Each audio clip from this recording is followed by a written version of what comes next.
Good morning. I have time, space, and capacity and energy this morning to record the Florida Water video. I don't have any notes, so I'm kind of shooting from the hip with this. I could have written down the recipe, and I could have also included some things that I wanted to be sure that I shared in the video. But I decided to just shoot from the hip and see where spirit takes me as far as sharing the recipe. Now, there are some things I've already written out, some of the most of the ingredients that you'll need in order to make the Florida Water recipe, but I'll quickly go over that now. I've already done some of this morning while Justice was eating his breakfast. He's in daycare this morning. And another a reason why I do have time, space, capacity, and energy is because I told y'all in the Patreon, my cousin Tony had a dental emergency. I went yesterday to get ready to cook them breakfast, and she had an abscess in her bottom jaw, and her bottom lip was kind of swollen. And so I've never taken her to the dentist. Y'all know her father is elderly. I didn't want to bother him, so luckily I have access to her insurance card. So I had to make a lot of phone calls to get her to see a dentist, and fuck the healthcare system because it was just treacherous, the hoops that I had to go through. But luckily I was able to secure information about dentists that do have walk-in appointments. So this morning I tried to make her a walk-in appointment, and they didn't have any more spaces available, so I have to try again tomorrow morning. So that's why I have some space this morning. I have taken Justice to daycare. His respiratory infection he had all last week when he was with his dad. So for the past few days, he's been a lot better. Like, he is pretty much healed, but he just needs to catch up on his rest. And some days he does ask to go to daycare, and I probably wouldn't have sent him, but he was asking a lot this morning to go to school, so to speak. All right, so I went over the ingredients. I'm going to go ahead and share what I have here. I have some orange peel. This is 1 orange peel, 2 limes, and I chose limes because they're cheaper than lemons. 1 lemon and 1 grapefruit peel. And some of it still has the actual fruit on it, but for the most part, it's all peel. But as you can see, like, this one still has a little orange on it. And I tend not to eat, like, I do a version of intermittent fasting. Like, that has helped me to feel better. It has helped me to just, feel better. And has helped some other things as well. So I don't eat anything, I try not to eat anything before 11 o'clock. I would have been snacking on this grapefruit because I do love red grapefruit. And I also like oranges as well. I would have been snacking on it, and it would not be in this bowl. But since I'm trying to eat a little bit later, I'm just going to save it. The lemon and the lime, I'm going to go and buy some ginger. And I'm going to juice. I'm going to buy some ginger and turmeric root. And I'm going to juice the lemon and the lime and the ginger and the turmeric root. And what that is going to be is like a immune boost that I add to our juices and our beverages, or I can add it to my water and add it to Justice juice and beverages to kind of help boost his immune system, as well as garlic. Yes, I juice garlic as well. I don't always add it to all my juices, but because it's pungent, y'all know it is. But yeah, so that's what I'm going to do with this. I'm going to save that for later. So I took a picture yesterday of all of the, let me move this out the way because I told y'all, I don't know if I told y'all, ants are really trying to make their way. And every now and then I see 2 or 3 of them. So I'm going to move this over here.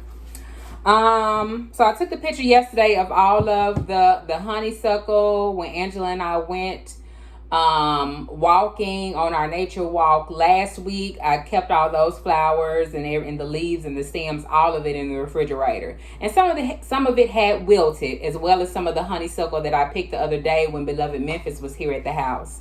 I think that was Friday night. So some of that had wilted as well. I put it out on the counter yesterday to take a picture, and I left it on the counter. And I had space this morning while Justice was eating to go ahead and pick.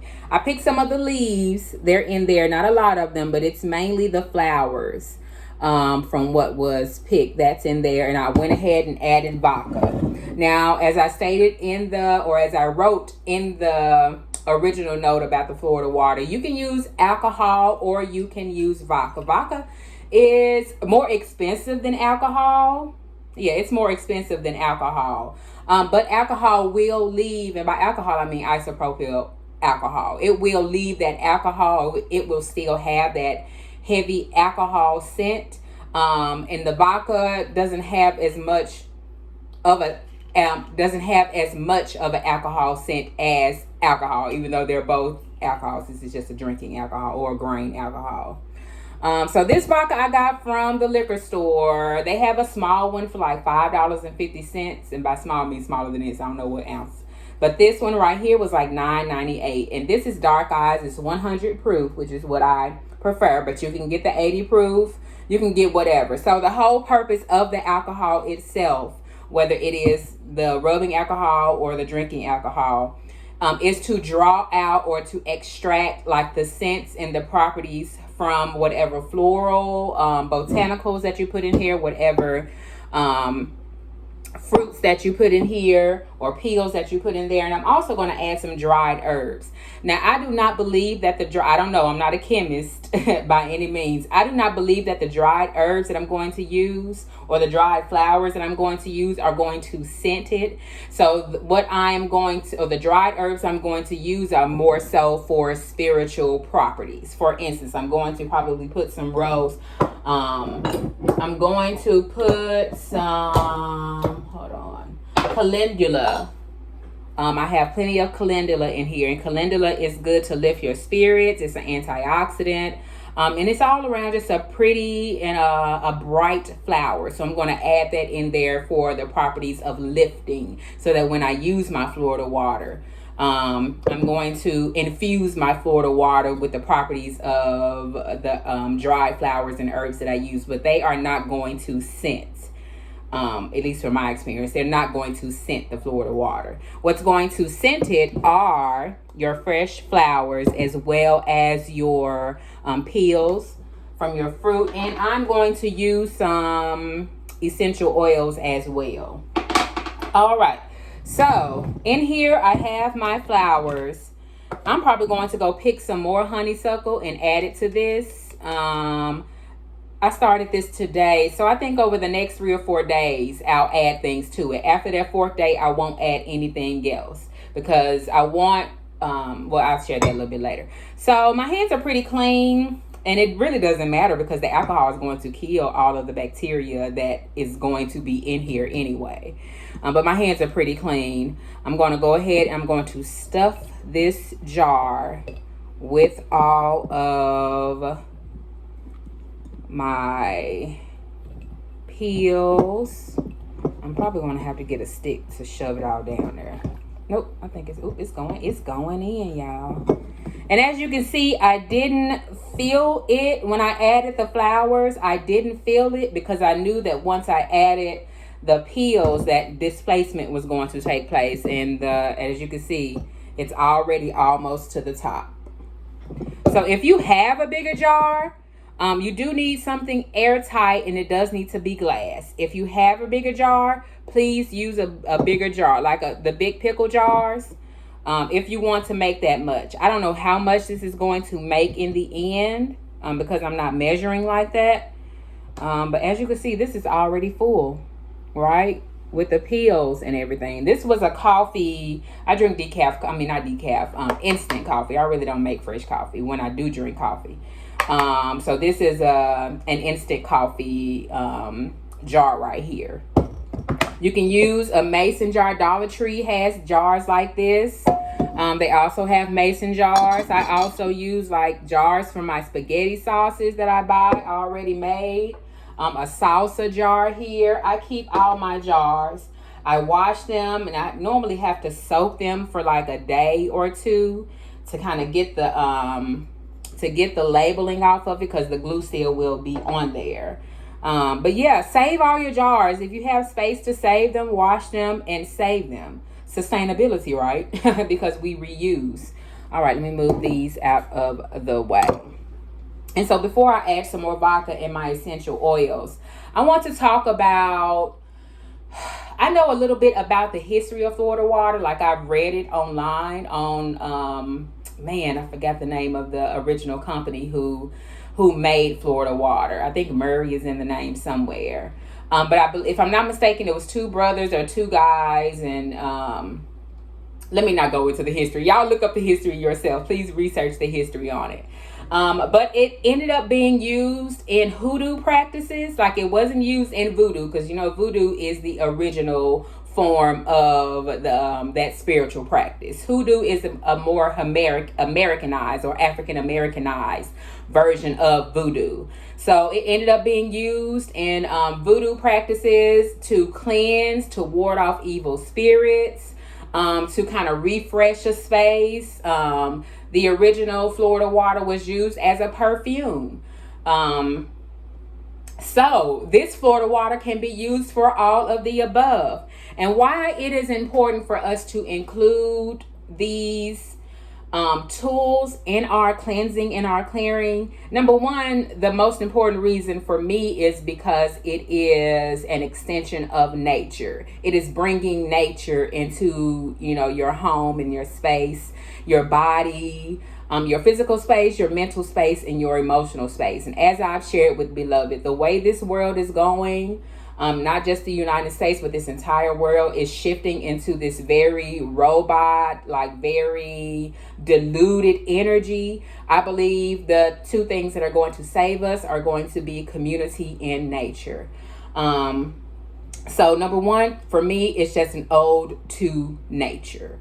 To bring in these spiritual tools, whether that be the incense. Y'all know in the giveaway, I am giving away some incense cones, and I use these in my rituals. I use these when I'm doing my yoga, maybe when I wake up first thing in the morning. So it brings in some nature into my space, more so than my plants do, right? I get to engage with this type of nature. My plants, I look at them, and yes, they do have healing properties themselves by just being where they are. Like, they clean the air, they provide just beauty to a home. But these things we get a chance to touch, and when we make it, that making something of nature, like whether it is cooking or making cleaning products, or making cleaning products, I'll go ahead and share at the end of this video if I remember, which I probably won't remember, so let me go ahead and share that now.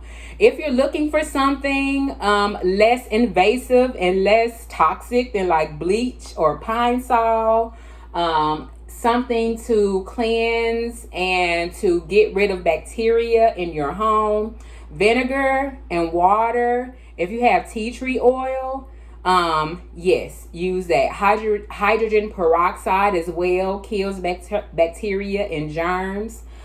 Tea tree oil, I say, because it's antimicrobial. So it has been known, like you can do the research on it yourself, and it has been studied in the lab, and it does kill germs.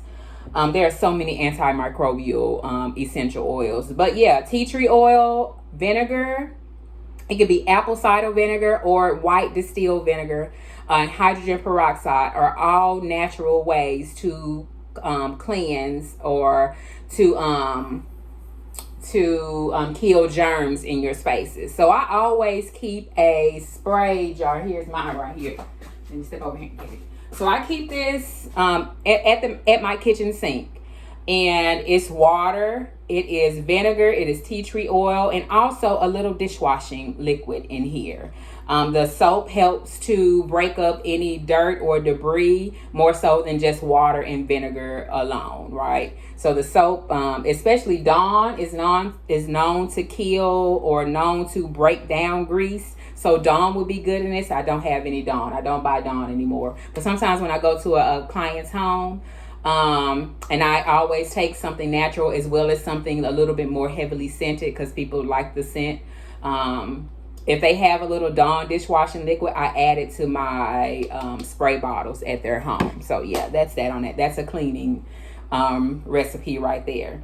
So another reason why it is important for us as Black folk to engage with nature in our rituals and our practices and our routines, or just engage with nature in general, is because it's what our ancestors knew and it's what they did. And by our ancestors, I mean I'm trying to think. My mom is a plant person, so I know she engages, but I'm trying to think of her generation. I think her generation came along in a more modern times, and they were pushed away from farm life and from nature life. But our grandparents, our grandparents touched nature. So those are our ancestors who touch nature more so than our parents, and way more than we do. Our great great grandparents, from farming the land, they touch nature.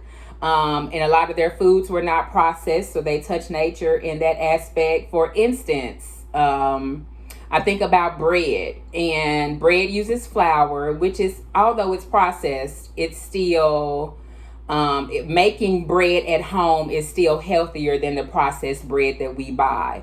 But bread has flour, it has eggs, it has milk. So those are all things that are a little less processed than buying bread, which is what our parents did, right? Our parents bought bread because it's so much we can talk about right there, because of capitalism and this industrialization, and people having to go out and get jobs to provide for their families, and because they had to work, and moms had to eventually start working, or the women had to start working, or women wanted to work. It doesn't matter, because some women choose to work.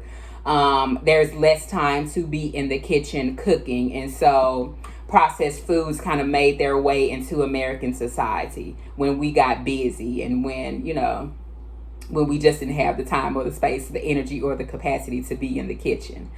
And so the further we go back with our ancestors, the more nature that they touch. And let's go back all the way back to Africa.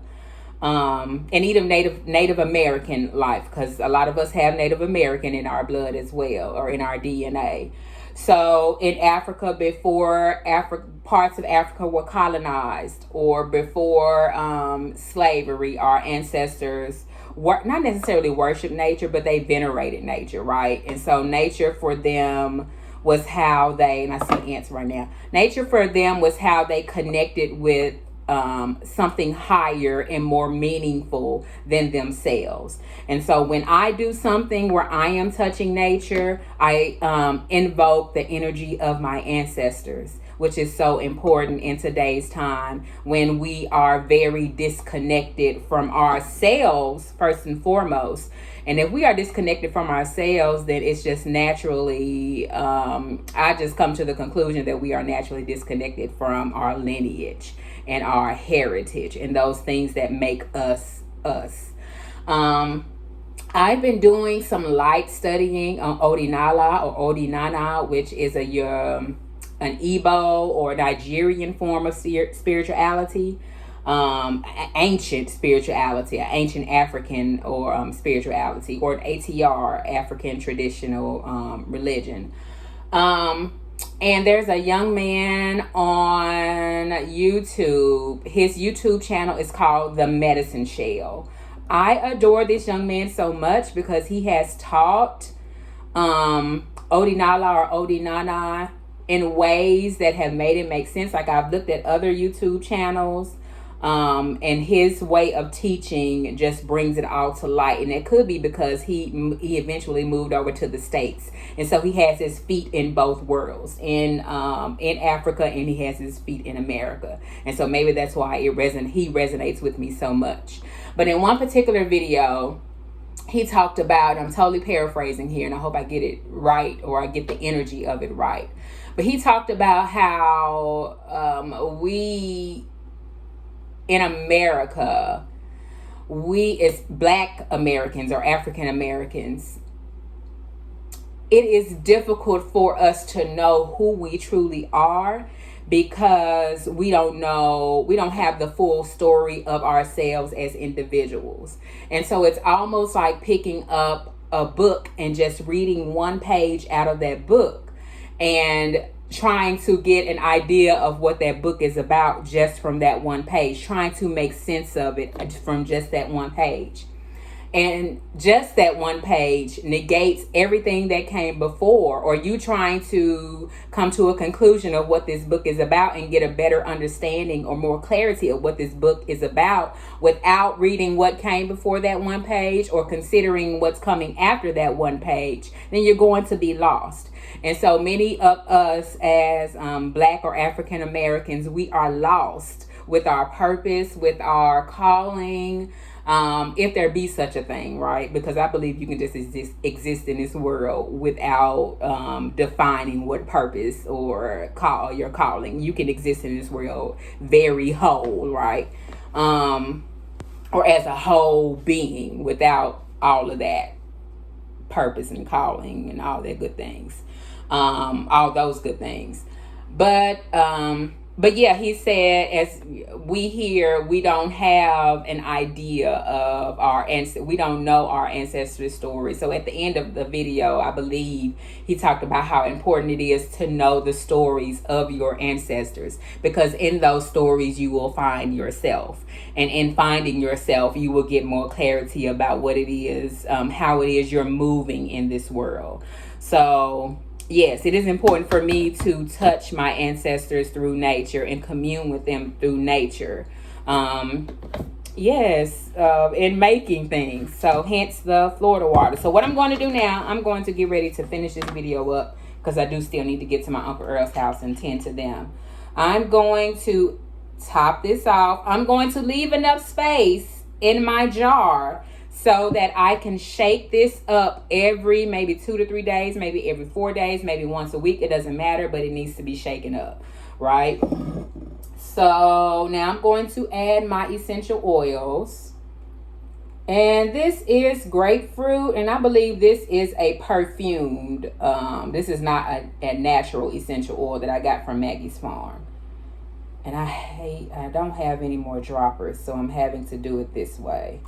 I really don't like doing it this way because it just doesn't come out as easily. And I don't want to pour it because it's already coming down off the side of the jar. And essential oils are too expensive to be wasting like that. So I'm just going to, some of it came off on the jar and on my hand. So I'm just going to kind of rub that excess right there. I also have rose. I talked about in my written communication about why I try not to order from Amazon as much. It's simply because of their practices and their employee. Jeff Bezos being, is he the richest man? I don't know. Him, Elon Musk, I don't know. I really don't care. But he, the main rich, right? But his employees are making $15 an hour. And I understand. I am flowing in the energy of and both, right? Not either or, but and both. So I understand people have to make a living for themselves, right? People have to provide for their families. So I don't be like, no, don't buy from Amazon. You know, I'm not going to stand on that pulpit. I'm not going to, get on that hill and preach a sermon on that hill, because people need to make a living, and I want people to do that. But I also take into consideration how much money Jeff Bezos has, and so I limit my interactions or my transactions with Amazon. But they had the cheapest or not cheapest, let me say, for my budget, they had the most cost-effective prices for their essential oils. This company on Amazon is called Rainbow Abbey. So I'm sure I could order it from Rainbow Abbey, but I do have an Amazon Prime membership. Actually, I share one with Madison.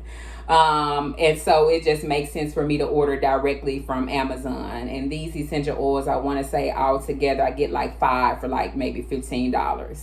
And they have a variety of scents, whether they be earthy scents or fruity scents. So I'm adding clary sage. I'm also going to add lemongrass because I want to boost. I love the smell of citrus. Lemongrass, neroli, and yuzu is something that I recently discovered. Y-U-Z-U. Neroli and yuzu are easily 2 of my favorite scents. Vanilla I like too, but I don't think vanilla is going to go well with this profile. I'm going to add some rose. And I think that's it. I have other essential oils. I think after about the third or fourth day, I'm going to smell it to see kind of where it's going, or maybe after a week. I will not add any more flowers. I will not add any more peels, but I am not against adding more essential oils over the next 3 or 4 weeks. So now I'm going to add a little bit more, and I think that is just enough for me to shake it up and make sure there is space for the liquid to move around. As you can see right there, it is moving around. It's bubbling up. Make sure that top is on good. I'm going to shake it up some more. And I'm going to leave this on top of my refrigerator behind my air fryer because it's pretty dark down there. I can also, you know what? No, I'm going to put it under my sink because you want it to be in a cool, dry place, and you also want to keep it away from the sun. It's something about the darkness that preserves whatever is in here even more, because the sun will, the light will shine on it, and light does its thing, whether it's natural light from the sun or whether it's light from a lamp or some type of source of that nature. So there we have it. After about 3 weeks, you're ready to kind of use your Florida water. So if you have, well, I think I'll remember this day, but if you have a label to put on there on the date that you made it, you can do that. You can make another jar tomorrow and just give it another date. You can keep making this as long as you want to, and after about 3 weeks, it'll be strained. I won't use cheesecloth. I will probably use I'll probably start with a regular strainer. And by a regular strainer, I mean my normal kitchen strainer. And then I'll see what... Anyway, I'll talk about that later. I want to go ahead and end this video because I'm coming up on 30 minutes. So if y'all have any questions about the Florida water... Oh, I'm supposed to be pulling a name for the... And I didn't put my names in a jar. So I'm going to pause this video or stop this video here. And I'm going to stitch the pulling of the name to this video. Because I want it to be done live. I want y'all to see what name is pulled. So I'll see y'all in just a second. All right. All right. So I have the names here in a bowl. One thing I forgot to share on the first part of the video was the receptacle that I'm going to use for my Florida water. I have these because I make and sell things all the time. I have these dark brown amber glass spray bottles, but you can use it. You can put it in a spray bottle you get from Dollar Tree, or who else has them? The beauty supply store, Walmart, like the travel bottles. So I have some of these and I'm going to put mine in. And again, the dark colored glass just preserves it a little, or keeps it from the light, so that it's preserved a little while longer. All right. So let's pull this name. And the winner is Giovanna. You win the gift baskets. I'm probably going to be doing giveaways every month. So that's the giveaway for May. Giovanna, congratulations. I will be getting with you about how you can, or how I can get this gift bag to you, or these goodies to you. I do want to leave you all with this. Make sure, to the best of your ability, that you are being human today. Going back to what I talked about how we are becoming robots and we're becoming very mechanical and deluded. Just do your best to be human today, whether that is playing with your children without music, without the TV, whether that is going outside and just standing in the backyard to breathe in some fresh air, whether that is sitting down in some quietness, like no books, nothing external, all you, okay? So make sure every day you make time to be human, to connect with other humans, or just connect with yourself in some way that does not include anything external. So that's it. All right. Y'all be blessed today. Hopefully we can do a nature walk this week. If not, definitely next week when Justice will be with his dad. All right. Talk to y'all soon. Bye-bye.